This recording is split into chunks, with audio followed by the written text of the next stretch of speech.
Газиз тавышлар, Казан утлары журналы һәм Татарстан радиосы тәкъдим итә.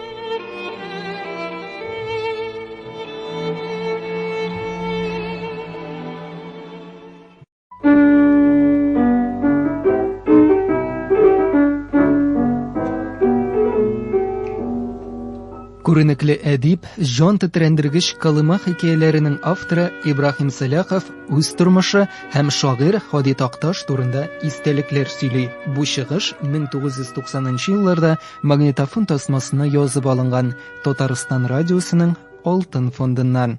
Казан ул магнит үзәге. Татар халкы кайда гына яшәмәсен, ул күңеле белән Казанга тартыла. Шунда булырга тырыша. Мин дә шундыйларның берсе инде. Мин Казакъстанның Күкчатау шәһәрендә туып үстем. Безнең як татарлары күбрәк казакча сөйләшәләр. Шуның өчен мин дә татар телен начар белә идем. Әмма Габдулла Тукай һәм Галимҗан Ибраһимов әсәрләре белән танышу минем телемне ачып җибәрде һәм татар әдәбиятына кызыксыну тудырды. 7 еллыкны тәмамлау белән мин Казанга ашыктым. Тере әдипләрне, тере шагыйрьләрне, Галимҗан ага Ибраһимовны, Такташны, Кутуйны, Туфанны үз күзләрем белән күрәсем килә иде минем. Ниһаять, 1928 елда бер кочак шигырь дәфтәрләремне күтәреп һәм кочагыма сыймас өмет белән ташып Казанга килеп төштем һәм укырга кирдем. Ул елларны татар мәдәнияте йортында һәр атна сайын әдәбият кичәсе уздырыла. Шагыйрьләр үзләренең яңа шигырьләрен укыйлар иде. Бу кичәләр минем өчен бәйрәм булды. Мин берничә сәгать алдан килеп, бер почмакка кысылып утырам да көтәм. Менә бер вакыт сәхнәгә озын, чандыр гәүдәле, сұрғылт костюм кигән кеше чыга. Ул башын аз гына түбән игән, озын, саргылт чәчләр тузылып төшеп, күзләрен каплыйлар. Ул сәхнә уртасына җиткәч, туктап, уйланып кала. Зал ду килеп кул чаба, тавышлана башлый. Мукамайны сырыйбыз. Алсу, алсу. Такташ кинәт башын артка чайкый да, чәчләрен бармаклары белән тарап җибәреп, залга карый. Зур, зәңгәр күзләр, гаҗәеп бер сихри күзләр. Алар залдагы халыкның бөтен игътибарын үзләренә бәйлиләр. Такташ акрын гына уң кулын югары күтәрә һәм укый башлый. Гаҗәп оста укый иде ул үзенең шигырьләрен. Янып, киеп, горурланып укый иде ул. Аз гына мишәр акценты аның шигырьләренең колоритын, тәэсирен тагын да көчәйтә төшәләр иде. Кызганычка каршы, ул вакытта магнитофон юк иде һәм аның тавышы соңгы буыннарга җитә алмыйча калды. Мин Казанга килгән елларда Такташ Азат хатын журналында секретарь булып эшли иде. Мин инде берничә гомуми дәфтәрне үземнең шигырьләр белән тутырдым. Аларны Такташка күрсәтәсе килә иде. Дәфтәрләремне күтәреп, редакция ишегенә кадәр барам да, тоткага кулымны сузгач кына борылып китеп куям. Уялмыйча бу шигырьләрне Такташка ничек күрсәтергә соң? Менә бер көнне тагын Азат хатын редакциясе ишеге төбенә килеп туктадым. Ишекне ачаргамы, ачмаскамы икеләнәм. Кемдер артымнан килеп, җилкәмә кулын салды. Әйдә, югары чык, егет, безгә килдеңме? Беренче тапкыр мин Такташ белән очраштым һәм аңа үземнең шигырьләремне укыдым. Юкка гына каушаганмын икән. Такташ бик дусларча минем шигырьне тыңлады, артык мактамаса да, өметне дә үздермәде. Каләмең шума гына, яз, йөрәк белән яз. Шунда гына шигырь туа ул. Ә менә буларын, диде ул бер-ике шигырьне сайлап алып, Яшьлининче газетасына бирербез. Бер-ике көннән соң ул шигырьләр чыннан да Яшьлининче газетасында басылып чыктылар. Аннан соң мин Хәсән абый Туфан белән таныштым. Узакламый мине Яшьлининче газетасының әдәби бүлегенә эшләргә алдылар. Әле дә хәтеремдә, 1931 елның 1 декабрь көне иде. Мин иртә редакциягә килүгә телефон шалтырады. Трубканы алдым, ләкин сөйләүченең хәбәрен тыңлап бетерә алмыйча, кычкырып җылап җибәрдем. Ничек ышанырга? Такташ үлгән. Бераздан мин кулыма кәгазь алып яза башладым. Бик ашыгып яздым. Ул Такташ турында шигырь иде. Бу шигырь Яшьлек гәзитәсенең шул көнге кайгылы санында басылып чыкты.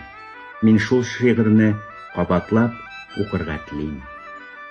Сагыну. Үләрмен дә, онтырлар дип, юкка гына йөрәк янасың, Тамбов урманлары сагыныр әле, үз үстергән бунтар баласын. Такташ. Өстәлендә синең рәсмең ята, сөйләшмисең, ә үзеңне шундый сагындым, бүген инде кул бирешеп түгел, җырда гына күршик тагын бер. Элеккедәй, журнал актарганда, күңелемезләр синең исмеңне, ләкин кабатланмас инде синең кулың, синең гомер инде киселде. Күпме генә тырышып тыңласам да, мин ишетмәм синең тавышны, алар инде хәзер бик еракка, без ишетмәс якка авышты. Ә бит күптән түгел синең аваз киләчәккә чакыру ташлады. Син зур уйлар, якты фикер белән яңа җырлар адымын башладың. Ләкин синең җырлар әле тукталмады. Без башлыйбыз аны, тыңлачы. Безнең җырлар ерак илләр аша биек җиңү булып җыңласын. Мин бүлмәмдә бүген ялгыз калып, сине уйлыйм, чөнки сагындым. Хәзер инде кул бирешеп түгел, җырда гына күршик тагын бер. Казак далаларындагы өметем бушка китмәде. Мин әдәбият майданына атладым. Әүвәле шигырьләр белән, улгая башлагач проза белән. Әмма мин үземнең беренче юлдашым, җан сердәшем шигырьдән аерыла алмыйм. Ул һәр вакыт минем белән бергә. Минем өчен шигырь ул бит ялкынланып торган хаклык, йөрәгеннән килгән кайнар кан. Шагыйрь булсаң, шуны яза белсин, үз үзеңне онытып шунда ян. Сез күрнекле әдип Ибрахим Сәләховның шагыйрь Һади Такташ турында истәлекләрен тыңладыгыз. Исемнәре мәңге халык күңелендә. Милләтебезнең бөек шәхесләре. Истәлекләр, хатирәләр, уйланулар. Хәзер сүз Ибрахим Сәләховның якташы, Балтач районында яшәп иҗат итүче, шагыйрь, тарихчы, публицист, тәрҗемәче, Татарстанның ат казанган сәнгать эшлеклесе, Саҗидә Сөләйманова исемендәге әдәби премия лауреаты, үзендә әдип хакында якты хатирәләр саклаучы хөрмәтле кунагыбыз Гарифҗан Мөхәммәд Шинга бирелә. Рәхим итегез, Гарифҗан абый.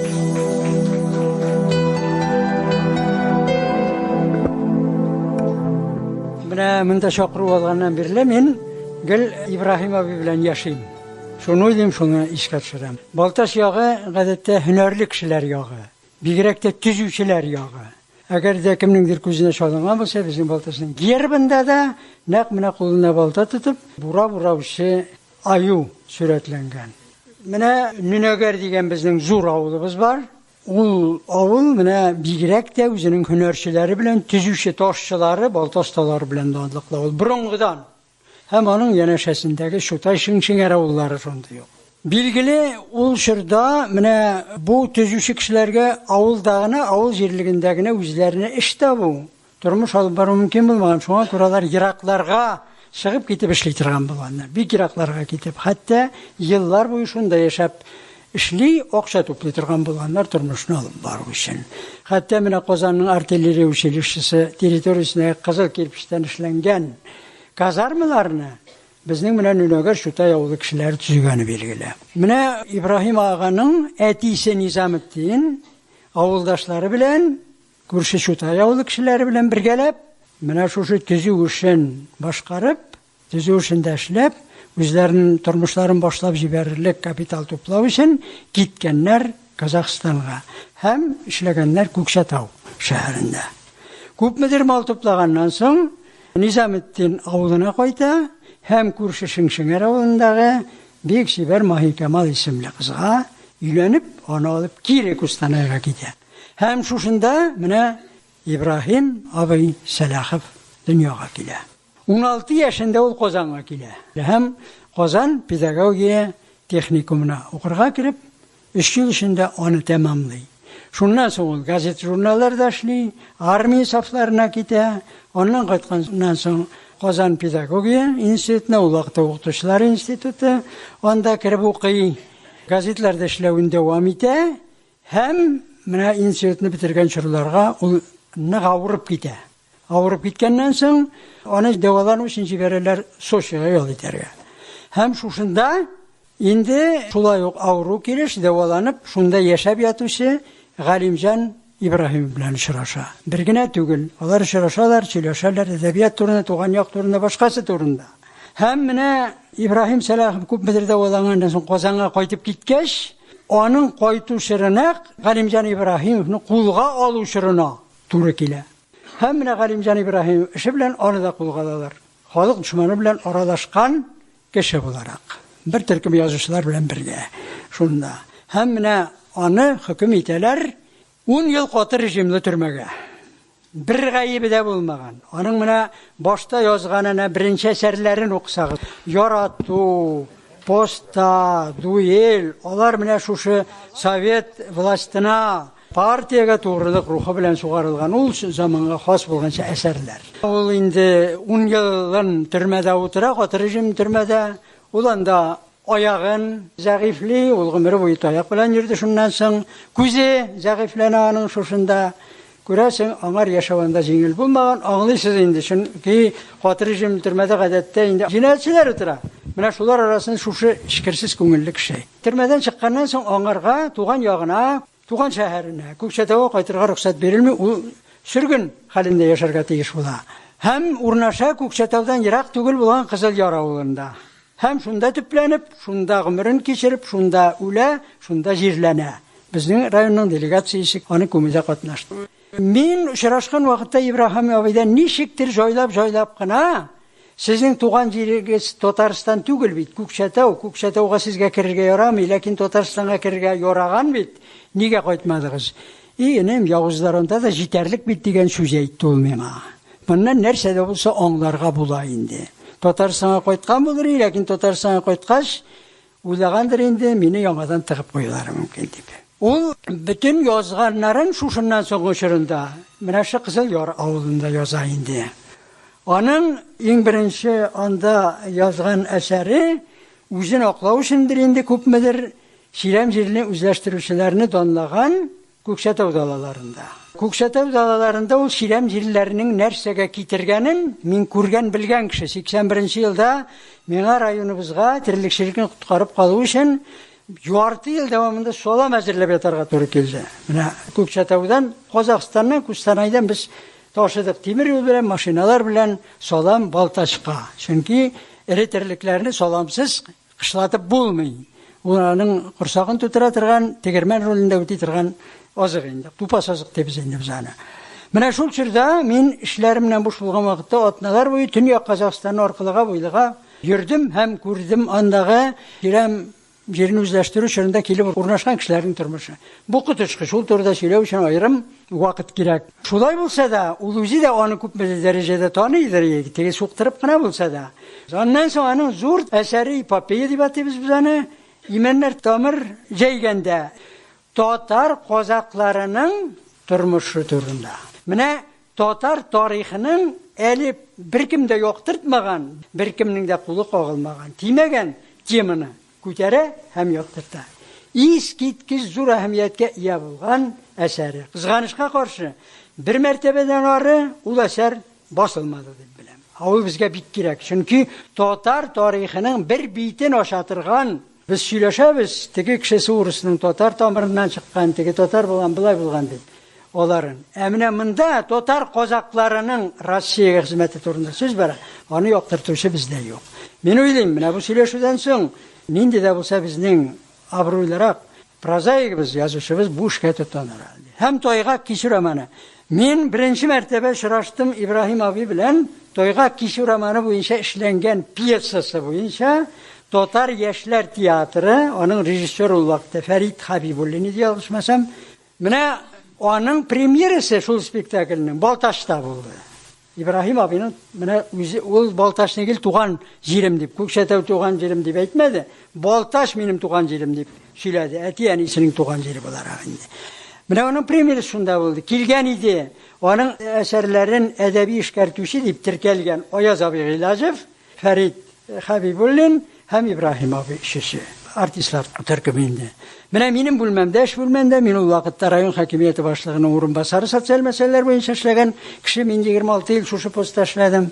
Минем бүлмәмдә без шактый гына вакыт, берничә сәгать аралашырга мөмкинлек булды безгә. Һәм анда менә кызыклы гына сөйләшүләр хәтерлим мин. Мин әйтеп куясым килә шуны, менә нинди генә явызлыклар эшләнсә дә, Ибраһим абый илгә дә, ул вакыттагы властька да, партиягә дә һәм үзен менә шушы хәлгә китергән кешеләргә дә инәк үзе кадерлегенә ачу сакламады. Ул шуның кадәр чиста җанлы, бала күңелле, эшкирсез, менә күз алдына китереп булмый торган бер кеше иде. Ул чиста кеше, менә шуның кадәр чиста. Мин күз алдына китерә алмыйм, шуның кадәр җәберләрне кичергәннән соң, кеше ничек шул кадәр чиста булып калды? Бик олы җанлы кеше булган инде ул. Менә шунда сөйләшәбез бит инде, аралашабыз. Шунда бөтенесе утыралар. Ибраһим абый утырмый. Йөри дә йөри кабинет буенча, аягы да авырый бит инде. Ибраһим абый утырыгыз дим. Кет-кет итеп көлде дә, гарибҗан, утыртсалар кая барасы? Ничектер шул шаярып сөйләшергә тырышабыз инде. Көлешәбез, аның көлүе бик матур. Кет-кет балаларча көлә иде ул. Һәм Аяз абый әйтеп куйды. Ул вакытта утыру ничава булганла ул, менә без утырганда дип. Ул да утырган бит, 3 ел ялгышмасам. 5 ел менә утырган. Шуннан Ибраһим абый йөзе ничектер үзгәреп китте, күзләрендә шайтан малайлар күренде. Шуннан ни өчен дип шыпырткана сорау бирде бит дигәнме? Чөнки сез утырган вакытта бөтенесе дә утырган. Менә мин утырганда дип куйды дигәнме? Менә Ибраһим абый көлеп җибәрдең башта, без дә кушылып көлдек. Ләкин көлүен көлдек, күңелдә ни кадәрле шом.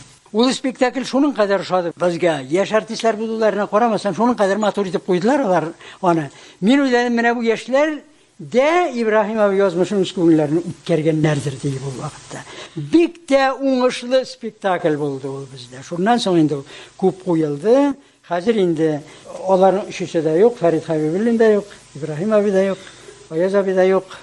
Хәтердә генә. Аннан соң минем аның белән әле яңадан 4 мәртәбә очрашуым булды. 2 генә очрашуларда булды, башкалар белән дә очрашуларда булды.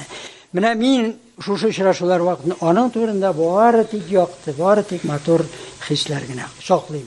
Һәм аларны инде мин гомеремнең соңгы көненә кадәр Алла бирсә онытмыйча саклармын. Аның әтисенең туган авылы Нүнәгәр шактый зур авыл, авылның тарихына багышланган музей бар. Нүнәгәр бик күп асыл кешеләрне чыгарган кеше. Кәшифә Тумашева, архитектор Нияз Халитовлар, галим Диләрә апа Тумашева, менә оннан чыккан булмаса да ул Себердән, ләкин алар гаиләсенә бәйле. Менә Ибраһим абыйга багышланган шулай анда бер пишмак бар. Хәтта аның шәхси әйберләре дә саклана. Нүнәгәрдә ул берничә мәртәбә булды. Менә минем әйтәскә. Безнең арабызда Ибраһим Салахов белән тыгыз элемтәдә аралашып яшәгән, исән вакытында аңа зур хөрмәт күрсәткән һәм Габдулла Тукай исемендәге Татарстан дәүләт премиясе лауреаты бирүен мәсьәләне башлап йөргән хөрмәтле затлы шәхесебез бар. Ул профессор Фуат әфәнде Галимулла улы Галимуллин. Сез сезгә рәхим итегез, Фуат Галимуллович. Бүген бик зур шәхесебез турында сүз бара. Ибраһим Салахов. Читтә яшәү сәбәпле, әлбәттә, Казанда аны күреп, танып белүчеләр бик күп булмаска мөмкин, ләкин әдәбият даирәсендә кайнаган кешеләр өчен ул бик таныш иде, якын иде, газиз иде. Ул язучы булып туган. Менә тумышыннан ук. Әле шул Күкшәтәүдә мәктәптә укыган вакытта ук шигырьләр яза. Әнә бит Казанга килгәндә дә шигырьләре, хикәяләре язылган 2 дәфтәрне үзеннән калтырмый. 2 дәфтәр тутырып ул инде әсәрләр иҗат иткән. Һәм берничә шигырен Мәскәүгә Муса Җәлил мөхәррирлек иткән Октябрь баласы дигән журналга җибәргән. Һәм Муса Җәлил аны бастырып чыгарган. Әйе, аның Казанга педагогия техникумына чакырылып алынуында, әлбәттә, шушы журналда басылып чыккан шигырьләре зур роль уйнаган. Чөнки астына язган ул Күкшәтау шәһәренең 7нче сыйныф укучысы Ибраһим Салахов. Ягъни бөтен адресы бар, хат юлларга мөмкин. Әлбәттә, инде Казан ул беркемгә дә юлны ачып тормый. Барыбыз да, без күбебез Казанга авыллардан, төрле җирләрдән килгән кешеләр, килгәч тә бик авырлык белән яшәп китәбез. Бу очракта да шулай. Ләкин инде Ибраһим ага бер шушы даирәгә килеп кергәннән соң шул кадәр ачылып китә, инде аны шагыйрь дип, язучы дип таный башлыйлар. Ялкын журналын оештырып җибәрүчеләрдән берсе булып китә ул. Һәм инде менә Кави Нәҗми, ул чагындагы язучылар берлеге рәисе, аның авыруын белеп, Ялтыга путевка бирә. Һәм бу бит инде 37нче ел, ягъни безнең Галимҗан Ибраһимовка 50 яшь тулган ел. Аның 40 яшен бик әйбәтләп уздырганнар иде, нигәдер менә 50 яшенә бернинди игътибар юк дип, яшь язучылар җыелалар. Ләбиб Гыйльми, Сөббүх Рафиқов һәм Галимҗан Мөхәммәтшин. Һәм инде әлбәттә Ибраһим, тагын берничә яшьләр Галимҗан Ибраһимовны котлап, шул 50 яше белән язалар, бөтенесе, һәммәсе астына кулларын куялар. Син инде, Ибраһим, анда баргач, адаш абыеңа шушы безнең котлавыбызны тапшырырсың диләр. Һәм менә безнең инде Гарифҗан Мөхәммәтшин шагыйребез бик матур итеп әйтте. Чынлап та алар аралашып яшиләр. Берничә тапкыр була ул. Галимҗан Ибраһимовны гына түгел, бәлки Казанда Кави Нәҗмине дә гаепләп кулга алалар. Ягъни Ибраһим Салаховны ике халык душманы арасында элемтәче булган дип гаеплиләр. Казан Көнчыгыш педагогия институты ул вакытта менә хәзерге Суворов училищесында була ул шул биналарда. Безнең Ибраһим абыны 37нче елның октябрендә кулга алалар. Менә 90нчы елларда Казанга килде ул. Без аны оештырып, Казан санатории бар иде бит безнең Максим Горький паркында. Шунда урнаштырдык. Һәм инде аның бүлмәсе иң теге башта, бүлмә тәрәзәсеннән Хади Такташ кабере күренеп тора иде, теге чокырның теге ягында. Менә шунда без чәй ичеп утырган идек. Һәм шунда ул әйтте: "Мине ди шушы җирдән менә кулга алдылар, гомеремнең соңгы мизгелләрендә шушында уздырырга насип булган икән" дип, менә шундый бер нәтиҗәдә ясап утырган иде. Менә монда дөрес әйттеләр. 1990 елда аның Калыма хикәяләре әсәре басылып чыкканнан соң, Габдулла Тукай исемендәге республикабыз бүләген бирүне хоплап Казан дәүләт педагогия институты коллективы чыкты. Гыйльми советы ул елны Мөхәммәд Мәхдиев тәкъдим ителгән иде. Вафатыннан соң Сара ханым Садыйкова. Язучылар союзы тәкъдим итте Мөхәммәд Мәхдиевне. Безнең Ибраһим абыны тәкъдим итәсе килде. Ни өчен дигән вакытта инде аңа 80 яшь тулып килә. Әллә киләсе елларга кадәр яши, әллә юк дип уйладык. Быел без аны тәкъдим итигәле дидек һәм иттек. Менә аның өчен миңа шактый гына ул вакытта сүзләрдә ишетергә туры килде. Ләкин Мансур Хасанов әйтте: "Бер дә курыкмагыз, өчесенә дә бирәбез быел" диде. Менә шулай итеп име? Шул елны өчесе дә Габдулла Тукай исемендәге дәүләт бүләген алдылар. Менә бер елдан соң безне ул кунак итеп шақырды Көкшетауға, чөнки аның 80 яшы тулган иде. Мөхәммәд Мәхдиев менә бер елны шушы бүләкне алган. Аннан соң Аяз абый Гыйлаҗев, менә Шаһинур Мустафин, Марсил Гыймазетдинов дигән бик әйбәт шагыйребез бар иде безнең. Ул Рахмай Хисматуллин, менә шулай бик матур итеп аны котлап кайттык без. Казакъстанның президенты Нурсултан Назарбаев аңа Казакъстанның бик зур бүләген биргәндә әйтте: "Син 3 республиканы, Россияны, Казакъстанны, Татарстанны берләштерүче кеше. Казакъстан өчен бик зур хезмәт куйган кеше. Менә шуңа күрә без үзебезнең алтын дуслык дигән иң зур бүләгебезне сиңа бирәбез", диде. Менә шушындый истәлекләр. Әлбәттә, менә башланып киткән вакытта бер ханым белән утыра иде ул.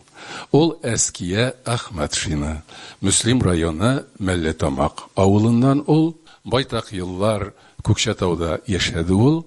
Ибраһим абыйны кайгыртып яшәгән шәхес апабыз, һәм бүген инде ул яңадан Мәлләтамакка кайтты. Бүген дә кайгыртып яши.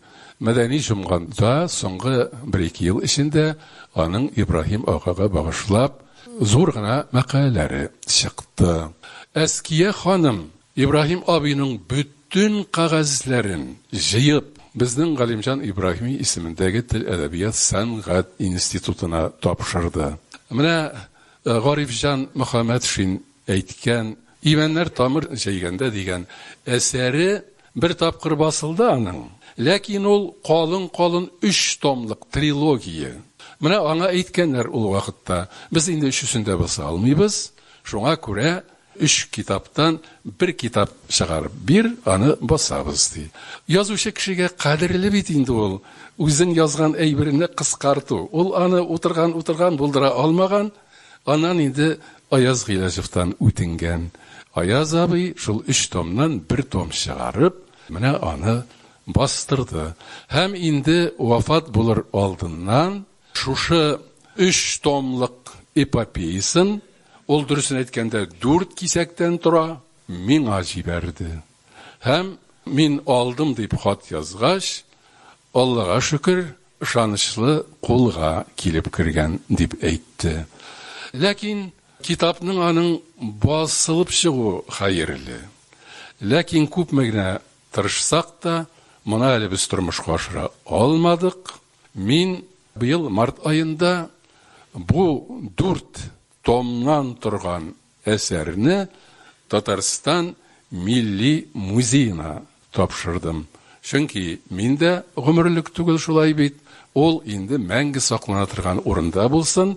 Менә җәмәгатьчелеккә әйтәм, монда яшьләр бар. Алга таба кем генә булып эшләмәссез әле. Менә шушы әсәрне музейдан алып, аны тулысынча бастырып чыгарырга кирәк. Ул чынлап та безнең татар әдәбиятының зур эпопеясе. Әлбәттә, бик күп әйберләр сөйләргә мөмкин. Ибраһим аганы без һаман да сагынабыз, зурлыйбыз. Һәм менә мондый кичәнең уздырылуы да безнең йөрәгебезгә сары май булып ята. Рәхмәт сезгә.